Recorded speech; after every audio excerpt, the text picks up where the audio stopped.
Najua nikimuuliza mtu yoyote sasa hivi kwamba kwa nini fedha zako zinawahi kuisha? Kwa nini mishahara yako haikutani? Na kwa nini akaunti yako ya benki ina balance ya shilingi 7,560? Wataniambia sababu nyingi, ikiwemo utasikia serikali, utasikia uchumi mbovu, utasikia vita ya Marekani na Ukraine, utasikia mtu anakuambia chuma ulete. Kuna mwingine anakuambia nimerogwa nisiwe nakaa na hela. Kuna mwingine benki anaiba salio, nitaenda kuangalia kwenye statement. Kuna mwingine atakwambia HR ananionea, kuna makato nimekatwa na sio kweli. Watakupa sababu nyingi, lakini hizo sio sababu za ukweli. Kwa sababu kuna sababu moja kubwa kwa nini mishahara yetu haikutani. Tunanunua vitu tusivyovihitaji. Tunaingia matumizi makubwa kununua vitu ambavyo hatuvihitaji, na tungeweza kuishi vizuri kabisa bila hivyo vitu. Lakini nikajiuliza, nini kinapelekea Watanzania wanunue vitu wasivyovihitaji? Naomba nikupe sababu 5 za mambo ambayo yanapelekea tufanye manunuzi ya vitu tusivyovihitaji, alafu utaangalia wewe unaangukia wapi. Alafu baada ya hapo uende ukabadilike, uache kununua vitu ambavyo hauvihitaji. Cha kwanza, tunanunua kwa sababu ya hisia zetu. Tunasema emotional spending.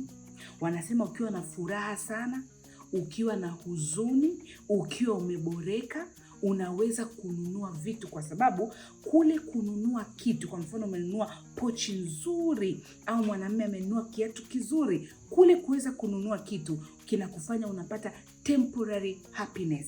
Wanasema dopamine inakuwa released kwenye ubongo, alafu unapata furaha, japokuwa ni furaha ya muda mfupi. Kwa hiyo watu wanakwenda kununua ili watafute furaha, they feel good wakienda kufanya purchases. Hiyo ni sababu mojawapo. Kwa hiyo jitahidi kabisa, wakati una furaha sana, una huzuni sana, ama umeboreka, usinunue vitu usivyohitaji. Sababu ya pili, tuna kitu kinaitwa the power of advertising. Hawa watu wa kutengeneza matangazo wamekuwa wabunifu sana. Wana njia ya kutengeneza matangazo ambayo ina influence namna ambavyo tunatumia fedha zetu. Wanajua kwenda kutrigger ile purchasing urge ya watu ambao wanaangalia matangazo, na bila kujua tunakuwa influenced na kwenda kununua bidhaa zao. Wanajua namna ya kutufanya tuhisi kwamba tunahitaji bidhaa zao na tunazihitaji sasa hivi. Kwa hiyo ni rahisi sisi kwenda kununua kwa sababu ya advertisement jinsi zilivyo. Lakini sababu ya 3 ni social influence, ambayo inapelekea sisi kuona kwamba tunakosa vitu fulani. Tunachelewa kwenye trendi, tunachelewa kwenye challenge, tunachelewa kwenye show off fulani, na tunahitaji kufanya sasa hivi kwa sababu we have the fear of missing out. Na kwa sababu hiyo tunakwenda kuchukua mshahara wetu ambayo ni wa kima cha chini, tushakatwa madeni, tushalipa vitu vingi, imbakie salio dogo, lakini bado tutakwenda kufanya trend, lakini bado tutakwenda kufanya challenge ili tuonekane kwamba tunakwenda sawa na jamii. Kwa hiyo kuwa makini sana na social media. Lakini kingine ni urahisi wa kufanya malipo. Kwa sababu gani? Sasa hivi tunachanja. Kama sio kuchanja, kuna digital wallet. Tunatuma fedha. Wakati mwingine tunavaa mpaka kama bracelet hivi, lakini zinakusaidia kuswipe.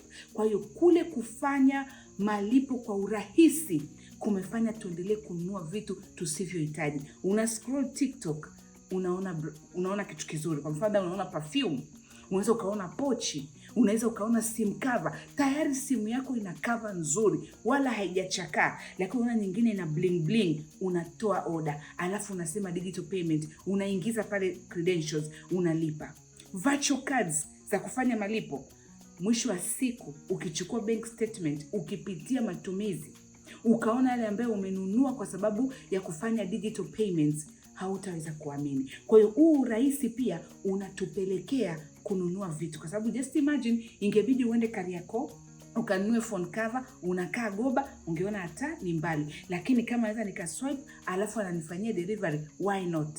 Kwa hiyo tuchunge sana hizi digital payments. Lakini pia tunajipa justification ya kwa nini tumefanya ya matumizi. Labda nimenunua kwenye seli bwana, nimeokoa shilingi 10,000. Sawa, umeokoa 10,000 lakini umetumia 20,000. Je, ulikuwa unahitaji? Kwa sababu kama ulikuwa uhitaji, ungeokoa shilingi 20,000. Kwa hiyo wakati mwingine tunanunua alafu tunatafuta sababu za kuweza kujustify kwa nini tumenunua. Palikuwa na discount, mimi nimeteka advantage ya discount. Tuachane na discount, turudi kwenye fact. Ulikuwa unahitaji? Kilikuwa ni kitu cha lazima? Je, kingeweza kusubiri? Je, ungenunua mwezi unaofuata ama ungekiwekea budget? Lakini unasema palikuwa na sale, palikuwa na discount, palikuwa na offer, wanafanya delivery na vitu kama hivyo. Au ukinunua kimoja unapewa viwili. Ulikuwa unahitaji viwili? Ununue kimoja ili upate viwili. Kwa hiyo hizi ni baadhi ya sababu ambazo zinapelekea mishahara yetu haikutani. Tunatumia zaidi, tumekuwa very much consumer, tumeingia kwenye ile consumerism culture. Hebu jiulize, mwezi huu umenunua kitu gani ambacho hakikuwa cha lazima? Unapita sebuleni unakiona unajuta, kwa sababu ile fedha pengine ungenunua kipande ama ungenunua hisa ama ungelipa deni la songesha na vitu kama hivyo. Hebu tuambie kwenye comment, wewe unafanya vipi ili kuweza kujitahidi usifanye manunuzi ya vitu ambavyo hauvihitaji. Tutafurahi sana kupata maoni yako. Asante.